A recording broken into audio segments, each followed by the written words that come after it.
इस वक्त हम कैमूर जिले के मोहनिया विधानसभा के दसौती में हैं और हमारे साथ मोहनिया विधायक संगीता कुमारी हैं। मोहनिया विधायक कहें या बीजेपी की प्रवक्ता कहें, क्या कहें आपको? मोहनिया के विधायक कहिए। अच्छा, जिस प्रकार से तेजस्वी यादव का कार्यक्रम चल रहा है पूरे बिहार में, कैमूर में भी आगमन हुआ था, उन्होंने कई सारे सवाल खड़ा किए बीजेपी पर। खासकर उन्होंने कहा कि जिस प्रकार से बीजेपी विश्व की सबसे बड़ी पार्टी है, फिर भी वो पिछलग्गू बनी हुई है, अकेले बिहार में चुनाव लड़े फिर समझ में आएगा। सबसे पहले तो कैमूर का जो तेजस्वी जी ने आकर यहाँ रुके हुए थे, एक बात कहूंगी कि 4 साल में आपने कभी कैमूर की सूध ली ही नहीं है, कभी आपने कैमूर के विकास की बात ही नहीं की है।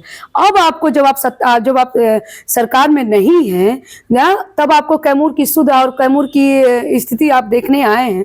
तो मुझे ऐसा लगता है कि जब 17 महीने आपकी सरकार थी और 6 डिपार्टमेंट के जब आप मंत्री थे, उस समय आपने कैमूर के विकास के लिए क्या किया? मोहनिया कैमूर जिले के लिए आपने क्या किया?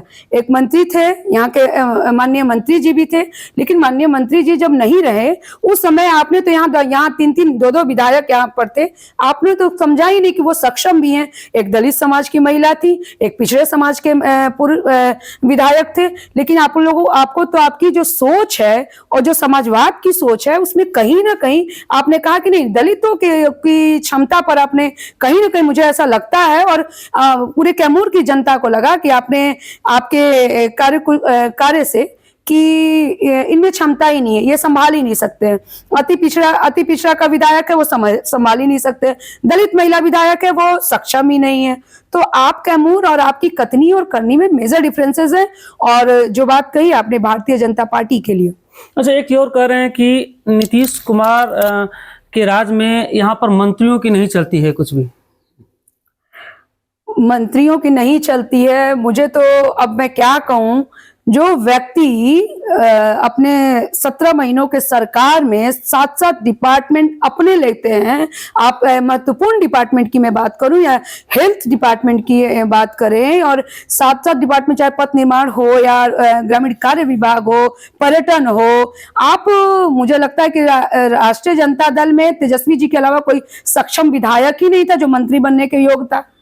तो आपने तो मंत्री की, आप खुद भी इसके जीता जागता उदाहरण है। पूरे बिहार ने इनको देखा है कि किस तरह से आपने विधायकों को साइड करके पूरी मंत्रिमंडल संभाला है और पूरे बिहार को जो उंगली पर नचाना चाह रहे थे और नचाने का काम किया, जिसका प्रतिफल है कि माननीय मुख्यमंत्री जी ने अपना समर्थन वापस लिया और माननीय मुख्यमंत्री जी आज एनडीए के साथ। एक क्यों कहना कि एनडीए को बिहार ने 3-3 बार सबसे अधिक एमपी दिया और मंत्री भी हैं बिहार में कई, लेकिन इनका काम कुछ नहीं है। इन मंत्रियों का काम कोई नहीं जानता, इन मंत्रियों के बारे में कोई नहीं जानता।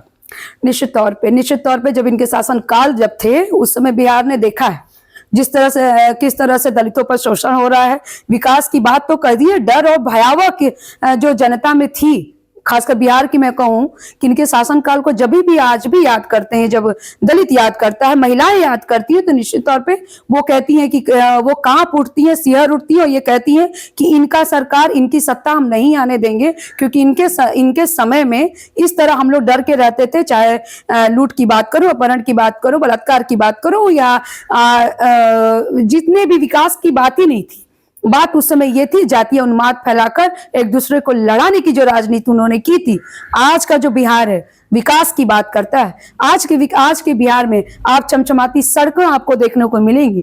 आप पटना के लिए कम्युनिकेशन सड़कों की मैं बात करूं, विकास की मैं बात करूं, चाहे विद्यालयों की हो, अस्पतालों की हो, सड़कों की मैं बात करूं, या कब्रिस्तान की घेराबंदी की हम बात करें, मंदिरों की बात करें, दलितों के उत्थान की बात करें, सामुदायिक भवन हो या अनुसूचित जाति के बच्चों के लिए विद्यालय हो, तो अभी मुझे लगता है कि तेजस्वी जी को इस पर गहन अध्ययन करना चाहिए कि बिहार के विकास के लिए, और आप एक बहुत बड़े नेता के बेटे हैं, लेकिन यहाँ ये बिहार जो है बिहार कहूंगी क्रांतिकारी भूमि है, और ये अंबेडकर और गांधी की विचार पर चलने वाले लोग जो कहते हैं, यहाँ के लोग अंबेडकर के रास्तों पर चलते हैं। ये गौतम बुद्ध की धरती है, ये महावीर की धरती है, और यहाँ की आप चैलेंज न दें। और अभी थोड़ी सी उनको कहूंगी इसके लिए कि बिहार के लिए थोड़ी परिपक्वता की कमी मुझे लगती है। अच्छा, जिस प्रकार से बीपीएससी परीक्षार्थियों पर लाठीचार्ज, उसमें प्रशांत किशोर आ गया, आमरण अनशन पर बैठे, गिरफ्तारी हुई, फिर बेल मिला। प्रशांत किशोर का जो रोल रहा इसमें, आरजेडी कह रही है कि वो बीजेपी की ही बी टीम है, क्या कुछ है प्रशांत किशोर को लेकर के आपका? अभी विगत दिनों चुनाव हुए हैं तो उनकी जो मैनेजमेंट, मुझे लगता है कि वो पॉलिटिक्स नहीं, वो एक मैनेजमेंट टीम को लेकर जो राजनीति कर रहे हैं। तो ये बिहार की राजनीति बहुत ही, बिहार की जो जनता है बहुत जागरूक है। पॉलिटिकली रूप में मैं कहूंगी तो बहुत ही एग्रेसिव और बहुत ही मांग करने वाली महिला है। ये बिहार की जनता है, हमेशा अपने हक और अधिकार के लिए इस भूमि ने लड़ाई लड़ा है। तो चाहे देश की आजादी की मैं बात करूं, चाहे बिहार में क्रांतिकारी परिवर्तन की मैं बात करूं, बिहार देश की सत्ता को हिलाने के लिए जो समाजवाद की बात करते हैं, उन्होंने कांग्रेस की जब आपातकाल थी उस समय लोहिया कर्पूरी और जो आंदोलन हुआ था, जो आज कांग्रेस की गोद में खेल रहे हैं, जो लोग कांग्रेस के विरोध में उस दिन थे, आज वो कांग्रेस की गोद में खेल रहे हैं। तो मुझे ऐसा लगता है कि पूरी मैनेजमेंट टीम से बिहार की राजनीति नहीं की जा सकती है। इसलिए जो प्रशांत किशोर जी की राजनीति है वही बिहार वासियों को पसंद नहीं है और कहीं से समर्थन नहीं है उन्हें। तो ये हमारे साथ मोहनिया विधायक संगीता कुमारी थी, और जो बीजेपी के प्रवक्ता हैं, ये बखूबी सभी सवालों का जवाब दिया है। फिलहाल कैमूर से कशिश के लिए अजय कुमार सिंह।